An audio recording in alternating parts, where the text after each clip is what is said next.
नमस्कार। The Bihar teacher history maker, मेरा mobile मेरी शिक्षा। इस मंच पर जुड़े तमाम साथियों को मेरा नमस्कार। आज का विषय है इकोनॉमिक्स क्लास 12th और इसमें मैं मैक्रो इकोनॉमिक्स का वह पाठ बताऊंगा जिसमें हम लोग फिस्कल पॉलिसी के बारे में बात करते हैं।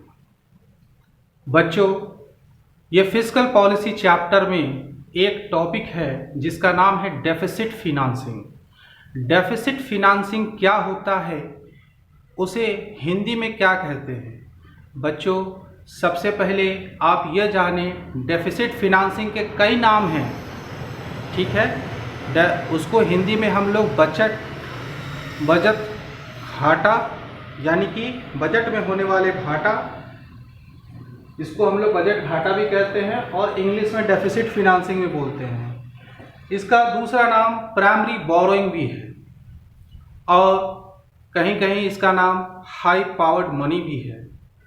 तो सबसे पहले ये समझते हैं कि क्यों ये डेफिसिट फिनांसिंग होता है और ये बजट घाटा क्यों हो जाता है। तो बच्चों, आपको घाटा सबसे तुरंत समझ में आ जाएगा कि घाटा क्यों होता है। जैसे हम लोग अपने व्यापार में घाटा कब होता है? जब आमदनी कम होगा और खर्च अधिक होगा तो हम क्या कहते हैं? हमें घाटा हो गया है। उसी प्रकार जब सरकार के घर में बजट के अनुसार जो रेवेन्यू आना चाहिए था वो रेवेन्यू नहीं आ पाया और खर्चे यानी एक्सपेंडिचर ज़्यादा हो चुके हैं, तो हम कहेंगे कि घाटा में चल रहा है। तो इस घाटे में चलने के कारण तो क्या, इसके कारण से क्या हो जाता है? डेफिसिट आ जाता है, उसी को हम लोग घाटा बोलते हैं। तो आपको मैं समझता हूँ घाटा का मतलब समझ में आ गया होगा, जब एक्सपेंडिचर ज़्यादा होगा और रेवेन्यू कम होगा। तो यहाँ तो क्लियर हो गया। अब दूसरी बात, फिनांसिंग, यहाँ पर एक वर्ड लगा हुआ फिनांसिंग, यानी यह फिनांसिंग शब्द क्या है? तो बच्चों, जब घाटा होगा तो क्या सरकार अपना व्यापार, कारोबार और अपना प्लान, अपना डेवलपमेंट काम ये सब बंद कर देगी? नहीं, वह कर्ज लेती है, ठीक है, ताकि बचे हुए काम को वो पूरा कर सके। इसलिए क्या किया जाता है, सरकार इसके लिए दो उपाय लगाती है। तो सबसे पहले उन उपायों को जानने से पहले हम अपने यहाँ देश में क्या उपाय चलता है और विदेश में क्या उपाय चलता है। तो विदेश में क्या किया जाता है, यानी वेस्टर्न कंट्री में जब इस प्रकार के घाटा होता है तो उस वहाँ की सरकार क्या करती है?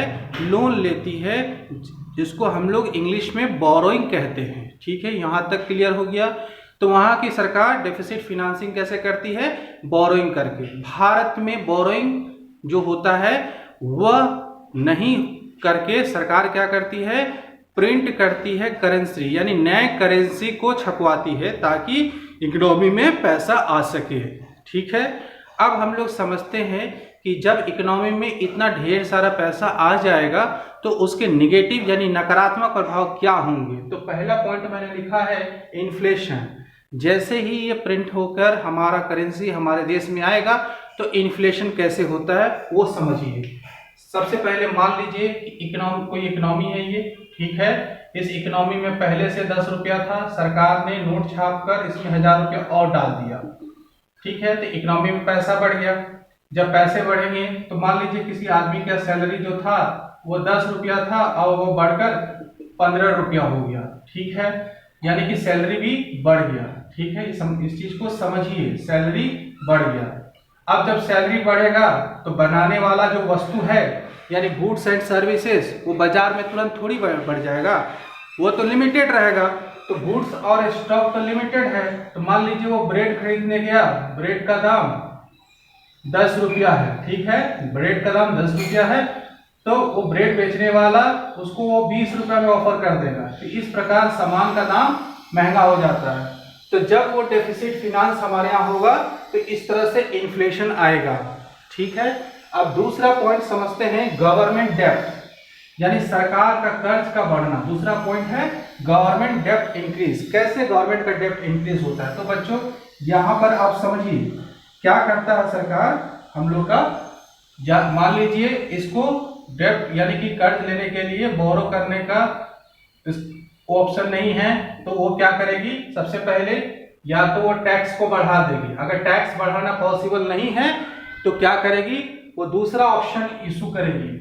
क्या ऑप्शन है उसके पास, सरकार वो बॉन्ड्स को इशू कर देगी, यानी गवर्नमेंट बॉन्ड को मार्केट में इशू कर देगी और इसे लोग खरीदेंगे। ठीक है, इस प्रकार गवर्नमेंट के पास एक्स्ट्रा पैसा आ जाएगा ताकि उस अपने डेफिसिट को वो कम कर सके।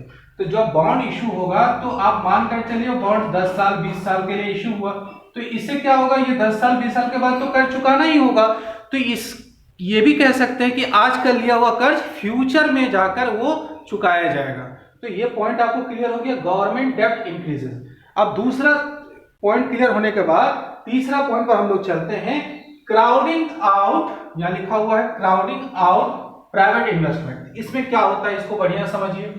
ठीक है, मान लीजिए बैंक के पास 100 रुपया है। ठीक है, बैंक के पास 100 रुपया है, सरकार को उसने 90 रुपया दे दिया कर्ज में, लोन में। ठीक है, ये लोन में कर्ज में दे दिया, बचा हुआ 10 रुपया क्या होगा, वो प्राइवेट लोग को लेना पड़ेगा। तो इस प्रकार से क्या होगा, प्राइवेट को इन्वेस्टमेंट के लिए पैसा लोन के रूप में बैंक नहीं दे पा रहा है क्योंकि सरकार मैक्सिमम लोन ले चुका है। तो इस प्रोसेस से क्या होगा, इसको बोलते हैं क्राउडिंग आउट प्राइवेट इन्वेस्टमेंट, यानी प्राइवेट इन्वेस्टमेंट घट जाएगा। अब फोर्थ पॉइंट बहुत इजी है। फोर्थ पॉइंट हमारे डे टू डे लाइफ से इजी है बच्चों, क्योंकि हम लोग आम आदमी हैं, तो हम लोग क्या करते हैं, बैंक में जाकर पैसा जमा करते हैं सेविंग्स में। तो उसमें सेविंग्स में जमा करने से क्या मिलता है, इंटरेस्ट। ठीक है, तो इंटरेस्ट से हमारा कमाई हो जाता है। तो होता क्या है, इस परिस्थिति में मान लीजिए इस परिस्थिति में क्या होगा, बैंक का जो इंटरेस्ट है, जो हमको इंटरेस्ट मिल रहा है सेविंग्स पर, वो क्या होगा, डिक्रीज हो जाएगा। वो क्या हो जाएगा, डिक्रीज हो जाएगा। ठीक है, वो घट जाएगा और इन्फ्लेशन बढ़ जाएगा। तो ये इन्फ्लेशन और बैंक का सेविंग रेट में टकराव चलेगा। तो आप बताइए, मान लीजिए एक उदाहरण दे रहे हैं, मान लीजिए अभी आपको सेविंग पर 2 से 3% मिल रहा है आमदनी। ठीक है, और इन्फ्लेशन जो है 5 से 6% है। ठीक है, ये इन्फ्लेशन का रेट है, ये सेविंग का रेट है, ये इन्फ्लेशन का रेट और ये सेविंग का रेट। ठीक, तो आप बताइए जितना आप आमदनी से इंटरेस्ट से कमाएंगे वो तो सारा इन्फ्लेशन ही खा जाएगा। ठीक है, तो अब इसके बाद का स्टोरी और देखते हैं क्या होता है। इस परिस्थिति में क्या होगा, तो इसको तो नुकसान हो जाएगा, वो बेचारा क्या करेगा, बोलेगा कि मुझे बैंक में रखने से तो कुछ पैसा ही नहीं मिल रहा है। लेकिन जो लोगों ने बैंक से लोन लेकर रखा है, ठीक ना, जो लोगों ने बैंक से लोन लेकर रखा है, बोरो करके रखा है, उनको फायदा हो जाएगा। क्यों फायदा हो जाएगा, क्योंकि उनका इंटरेस्ट रेट जो होता है वो घट जाएगा, वो डिक्रीज हो जाएगा। समझ में आया, उनको फायदा हो गया, उनका इंटरेस्ट रेट घट गया। उसी प्रकार बिजनेसमैन वाले लोग को फायदा हो जाएगा क्योंकि उनको कम इंटरेस्ट में वो लोन मिल जाएगा, और मिडिल क्लास वाले लोग होंगे उनको नुकसान हो जाएगा। तो बच्चों, आपको ये परीक्षा में जरूर पूछेगा कि डेफिसिट फिनांसिंग क्या होता है, तो आप बता सकते हैं कि डेफिसिट क्यों होता है। ठीक है, डेफिसिट होने का मतलब है कि जब एक्सपेंडिचर ज़्यादा हो और रेवेन्यू कम हो गवर्नमेंट का, तो वो डेफिसिट है। फिनांसिंग का मतलब ये होता है कि डेफिसिट में को चुकाने के लिए सरकार वो कहाँ से फिनांस का उपाय करेगी। तो पहला ऑप्शन टैक्स है, दूसरा लोन है, और नहीं हमारे यहाँ क्या ऑप्शन चलता है इंडिया में, हमारे यहाँ इंडिया में ऑप्शन है प्रिंटिंग न्यू करेंसी। ठीक है, तो ये प्रिंटिंग न्यू करेंसी अब जो है, अब मैं आपको डाटा ये भी बता देता हूँ, यह काम पहले आरबीआई करती थी, अब यह काम आरबीआई ना करके कौन कर रहा है, FRBM। ठीक है, ये काम कौन कर रहा है, FRBM कर रहा है। ये एक्ट पास हुआ, ठीक है, 2003 में, fiscal responsibility budget management act. ठीक है, fiscal responsibility budget management act के तहत आता है। पहले ये काम आरबीआई करती थी। तो बच्चों, आप इस वीडियो को देखें, और आपको और कोई टॉपिक को समझना हो तो कमेंट बॉक्स में ज़रूर लिखें, मैं उसे कोशिश करूँगा आपको समझाने के लिए। धन्यवाद।